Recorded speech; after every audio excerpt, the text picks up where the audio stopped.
Afghanistan, a landlocked country located at the heart of Central and South Asia, has for thousands of years served as a crossroads of civilizations. Its strategic position along the Silk Road made it a melting pot where cultures, religions and empires clashed, merged and flourished. While today it is often associated with modern conflicts, the deeper roots of Afghanistan stretch back to prehistory.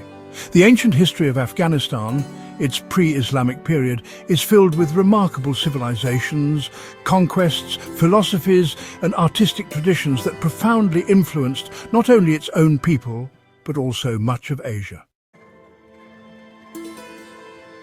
This long and layered history can be traced from the prehistoric Helmand civilization and Bronze Age cultures, through the era of Persian and Greek domination, to the flourishing Buddhist kingdoms and the great Kushan Empire, before the arrival of Islam in the 7th century CE.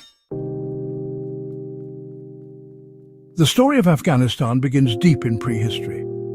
Archaeological evidence suggests that humans have inhabited the region for tens of thousands of years. Stone tools and cave paintings found in places such as the Bamiyan caves and Dara-e-Kur testify to the lives of Paleolithic communities. As the climate and landscape shifted, communities settled near rivers and fertile valleys, beginning the process of agriculture and animal domestication. One of the earliest major Bronze Age cultures in Afghanistan is associated with the Helmand civilization, sometimes referred to as the Oxus civilization, or the Bactria-Margiana archaeological complex, also known as BMAC. Flourishing roughly between 3000 and 1900 BCE, this culture was centered in southern Afghanistan, particularly in the Helmand River basin, and well, it extended into parts of present-day Iran and Turkmenistan. Archaeological sites like Shari-Sokta, which means the burnt city, and Mundigak reveal evidence of complex urban centers with large buildings, irrigation systems, and, advanced craft production. The Helmand people were, quite skilled in metallurgy, ceramics and trade. They exchanged goods such as lapis lazuli from the Badakhshan mines, among the world's oldest sources of this gemstone, across Mesopotamia and the Indus Valley. Lapis from Afghanistan has actually been found in the treasures of Mesopotamian royal tombs, which, proves that this land was deeply connected to global trade, even in prehistoric times. The Helmand civilization eventually declined, possibly due to climatic changes, shifts in trade networks or invasions, but you see, it laid the groundwork for Afghanistan's long tradition of urban settlements, trade and cultural interconnection. Around the 2nd millennium BCE, waves of Indo-Iranian peoples migrated into the region. These groups contributed significantly to the cultural and linguistic foundations of Afghanistan. They introduced early Indo-Iranian religious practices, many of which later influenced Zoroastrianism and Vedic traditions. By the 1st millennium BCE, Afghanistan had become part of the cultural sphere of the Iranian plateau. The region of Bactria in northern Afghanistan emerged as a powerful and wealthy center, known to the Greeks as the land of 1,000 golden cities. Its fertile valleys supported agriculture and trade, and it was closely connected to neighboring regions such as Sogdiana, Persia and India. During this period, Afghanistan also came under the rule of various local kingdoms, some of which were mentioned in ancient texts like the Avesta, the holy scripture of Zoroastrianism. The region was considered sacred, associated with early Zoroastrian traditions, and played a role in shaping Persian religious and cultural identity. The first great empire to incorporate Afghanistan was the Achaemenid Persian Empire, founded by Cyrus the Great in the 6th century BCE. Afghanistan's territories were divided into several satrapies, or provinces, including Bactria Arachosia and Drangiana.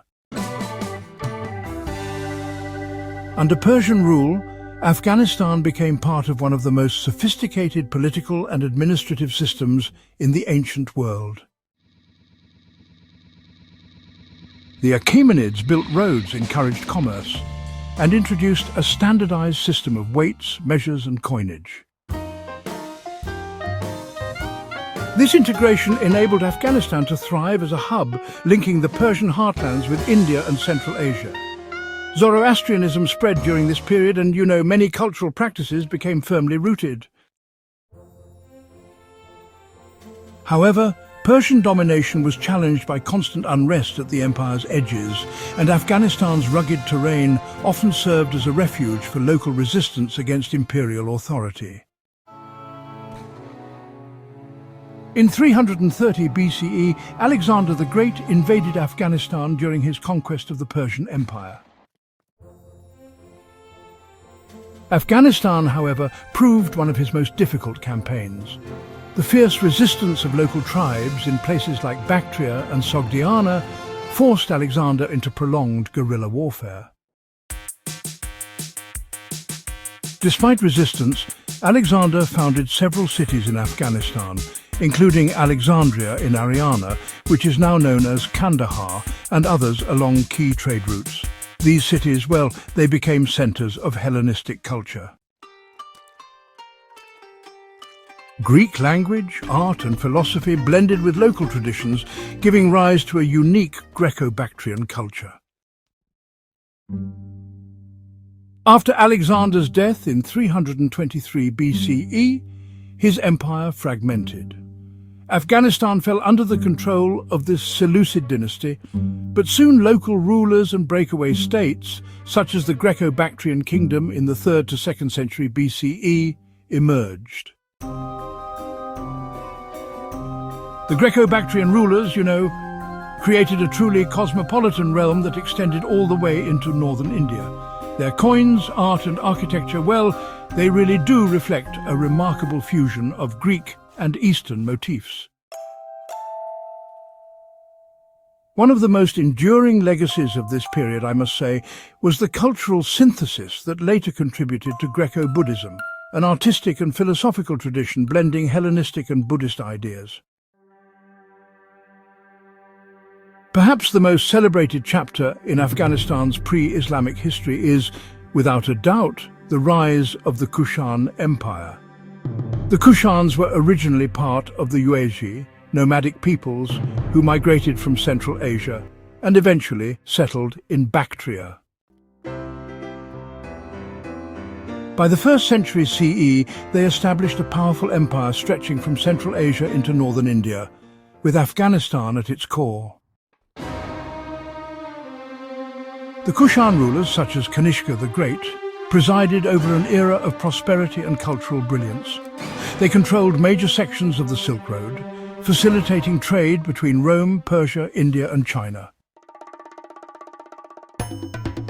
Their capital cities, such as Begram and Peshawar, became thriving centers of commerce and cosmopolitanism. The Kushans are especially remembered for their role in spreading Buddhism.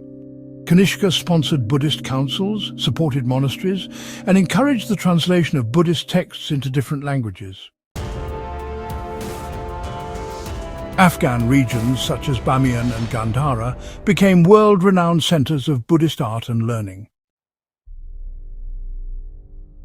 The colossal Buddhas of Bamiyan, carved into cliffs around the 6th century CE, were a later expression of this Buddhist tradition, standing as towering symbols of devotion and artistic mastery until their destruction in modern times.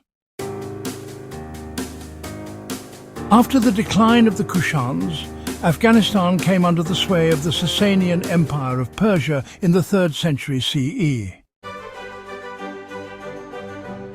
The Sasanians imposed their authority over Bactria and other provinces, integrating them into their Zoroastrian empire. Yet their control was often contested by nomadic invasions from the north. By the 5th century CE, Afghanistan faced incursions from the Hephthalites, a nomadic confederation often called the White Huns. They established dominance over much of the region, disrupting trade and urban life, but also contributing to the ethnic and cultural mosaic of Afghanistan.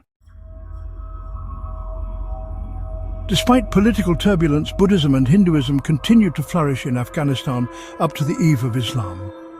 Monasteries in Bamiyan, Kapisa and Gandhara attracted monks, scholars and pilgrims from across Asia.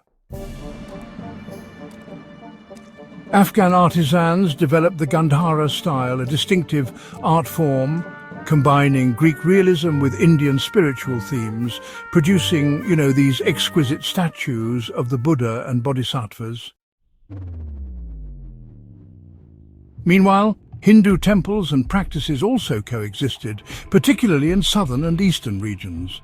The religious tolerance and syncretism of this period reflected Afghanistan's role as a cultural crossroads. By the 7th century CE, Afghanistan was a land of diverse kingdoms, religions and peoples. The Sasanian Empire still exerted influence in parts of the West, while Buddhist and Hindu polities thrived in the east and north. This dynamic and pluralistic society was soon to undergo a profound transformation with the arrival of Islam, which would gradually reshape the region's cultural and religious landscape. The ancient history of Afghanistan reveals a land of extraordinary resilience, diversity and creativity. From the early Helmand civilization to the flourishing of Buddhism under the Kushans, Afghanistan was never isolated, but always a part of global currents of trade, religion and culture. Its mountains and valleys sheltered nomads, empires and pilgrims alike. The pre-Islamic heritage of Afghanistan stands as a testament to its role as a bridge between East and West, Persia and India, Greece and China. Understanding this history helps us appreciate Afghanistan not only as a modern nation, but also as one of the great cradles of human civilization, whose contributions to art, religion and culture echo across the ages.